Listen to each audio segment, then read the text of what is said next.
ভোটদানে বাধার অভিযোগ, মন্দির বাজারে উত্তেজনা। সরাসরি কথা বলবো হিন্দল দে আমাদের সঙ্গে রয়েছে। হিন্দল, মথুরাপুরে তৃণমূল বিজেপি একে অপরকে দেখে স্লোগান, বিক্ষোভ, একেবারে উত্তপ্ত পরিস্থিতি।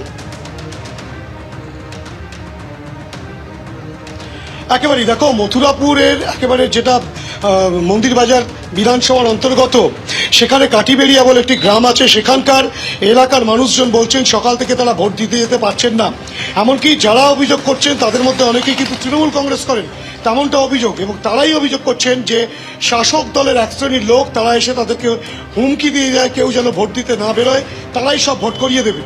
এই অভিযোগ পাওয়ার পর বিজেপির যিনি প্রার্থী হয়েছেন মথুরাপুর কেন্দ্রের অশোক পুরকাইত, তিনি ঘটনাস্থলে পৌঁছলে রীতিমতো তিনি সমস্ত অভাব অভিযোগ শুনে যখন বেরিয়ে আসছেন, সেই সময় কিন্তু তাকে ঘিরে ধরে তৃণমূল কংগ্রেস কর্মী সমর্থকরা গো ব্যাক স্লোগান জুড়ে দেন। এবং তারপরে রীতিমতো একেবারে তর্কাতর্কি লেগে যায় সেই প্রার্থীর সঙ্গে তৃণমূল কংগ্রেস কর্মী সমর্থকদের।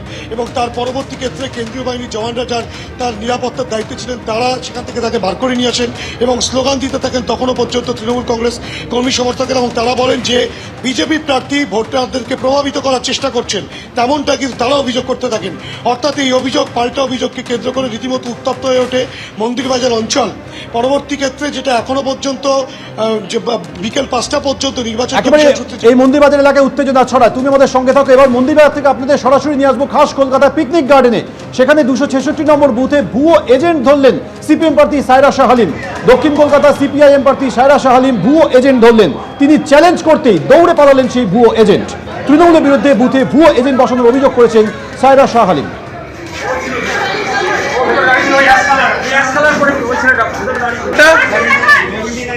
আমাদের সঙ্গে এই মুহূর্তে রয়েছে পার্থপ্রতিম ঘোষ। পার্থপ্রতিম, ঠিক কি ঘটেছিল? দেখো যে দক্ষিণ কলকাতা সারাদিনে যদি ভোট পর্ব তোমাকে বলি, সেক্ষেত্রে কিন্তু একেবারে আমরা দেখলাম যে বিজেপির যিনি প্রার্থী এবং পাশাপাশি সিপিআইএম প্রার্থী দুজনের তরফ থেকে কিন্তু বেশ কিছু অভিযোগ, সেই অভিযোগকে সামনে আনা হয়। যেমন বিজেপি প্রার্থী যেমন অভিযোগ ছিল যে ভুয়ো ভোটার তারা ভোটের লাইনে ছিলেন, এমনকি ভিআইপি যে রোড রয়েছে সেখানে অনেকে মিলে জমায়েত করে রয়েছে। সেখানে তখন তিনি যান, একবারে প্রার্থীর সঙ্গে তৃণমূল কর্মীদের বচসা শুরু হয়ে যায়। অন্যদিকে সিপিআইএম প্রার্থী তিনি যে বিষয়টা বলছেন ভুয়ো এজেন্ট এক জায়গায় বসেছিল বলে তিনি অভিযোগ করেন, বিভিন্ন জায়গায় তিনি যাচ্ছিলেন। পাশাপাশি কিন্তু একাধিক জায়গায় বুথে যে জ্যাম করা, সেই জ্যাম করার অভিযোগ তিনি আনছিলেন।